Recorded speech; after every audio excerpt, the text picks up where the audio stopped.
Incredibly incroyable de par et avec Bertrand Bossard. Ce comédien français s'est découvert un talent d'auteur et de comique anglais. Il est notre invité.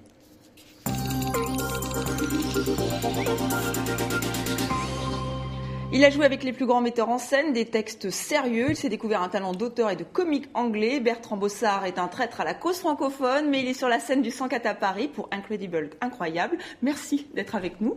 Bonjour. Alors incroyable déjà, parce qu'un spectacle en anglais pour les Français, c'est assez culotté, je dirais. Disons qu'à l'époque où j'ai écrit Incredible, c'était culotté. Maintenant, ça l'est plus parce que les Français sont très doués en langue, je trouve. Oui, vous constatez ça sur scène. Parce qu'en fait, tout le spectacle est en anglais. Mais déjà, comment vous avez eu cette envie de passer de Claudel ou de textes, même de Shakespeare, à un parce que c'est un one-man show, enfin, on dit un stand-up, une stand-up comedy, ouais.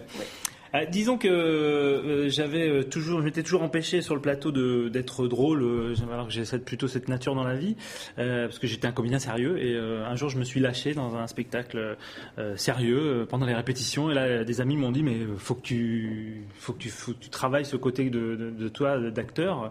Il faut que tu t'amuses de ça. Et j'ai dit oui, mais je veux bien le faire, mais je vais le faire en anglais parce que je pense qu'il y a des ressorts dans la langue anglaise qui nous permettent de mieux rire de plein de choses. Mais notamment le fait de s'amuser à comprendre l'anglais quand on est en spectateur dans la salle, c'est un ressort très intéressant. On s'amuse avec moi parce qu'évidemment je tends plein de perches pour que les gens comprennent. C'est un spectacle.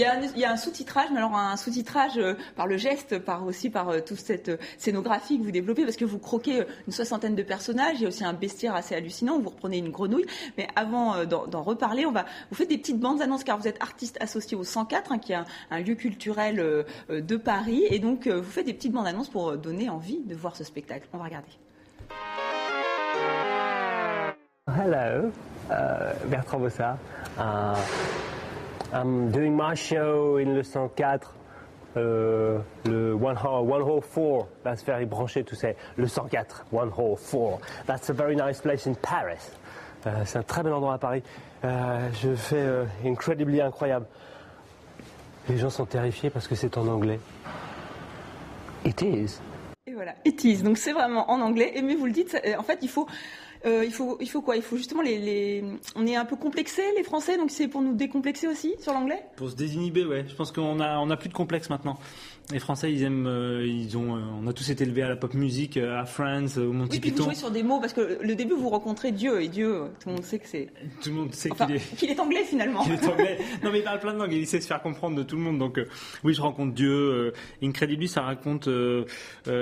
ça rit pas de tout ce que les gens rient habituellement, le sexe, les belles-mères et tout ça, non. Ça rit de... Visiter l'histoire, en plus. Moi, je revisite l'histoire, je raconte pourquoi le communisme peut pas fonctionner. Alors, les gens se disent au début, oh, qu'est-ce que ça va être cette histoire ? Et puis, cette histoire rebondit sur plein de choses. Il y a une vraie histoire, c'est pas... Oui, mais vous auriez pu le faire en français. Pourquoi vous avez choisi l'anglais ?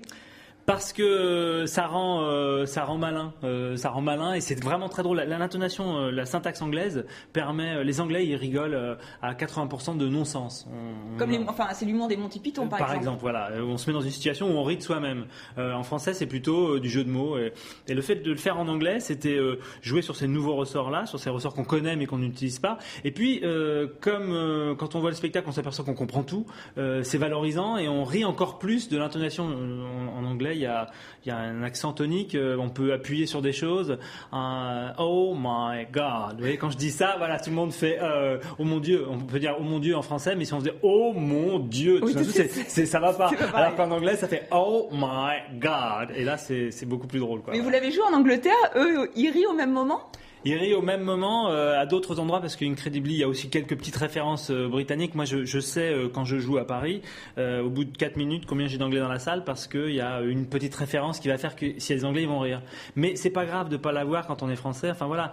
Et dans le spectacle, vous empruntez le yacht de la reine d'Angleterre. Donc on a eu envie de vous faire intervenir sur ce mariage incroyable, ce mariage royal que tout le monde attend, celui de Kate et William. Alors qu'est-ce que ça vous inspire, en anglais ou en français ? Ça m'inspire que dans le spectacle, je fais évoluer l'actualité et que là, dans les prochaines représentations, je vais en parler.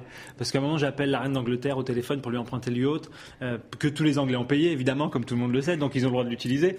Donc quand j'ai besoin d'un d'emprunter le yacht, j'appelle la reine et elle commence à me raconter sa vie. Et forcément, elle me parle du mariage parce que c'est la grosse histoire du moment. Quoi. Voilà, elle est très préoccupée, elle est très angoissée même. Alors vous êtes vraiment investi dans ce lieu, au 104. Hein, vous y serez donc le 15 et 16 avril prochain, le 13, 14, 20 et 21 mai, donc à 20h30. Et vous allez aussi proposer des visites déguidées. Alors je dis bien déguidées en français, c'est-à-dire je reviens sur l'artiste associé. Je travaille pendant 2 ans et peut-être plus si affinité au 104 et donc j'ai plusieurs projets de théâtre en mise en scène, des installations et on a eu l'idée avec José Manuel Gonçalves, le nouveau directeur, de lancer des visites déguidées. Il y a des visites guidées du 104. Le 104 c'était les anciennes pompes funèbres, toute l'historique est intéressante. Et puis il y a le projet artistique et le projet architectural qui a été lancé par le maire de Paris, Delanoë. Oui, alors oui, alors moi je raconte l'histoire du 104 mais elle dérive, j'en fais une visite artistique où on devient artiste avec moi, j'ai appris l'histoire du 104, je la raconte, puis il y a des accidents, ça déraille, je fais participer le public à des petites choses, je peux pas le dévoiler parce que la première a lieu le 16 avril. Merci beaucoup Bertrand Bossard, donc voilà, avec vous on redécouvre l'anglais et le 104, merci d'être venu sur le plateau de TV5 Monde.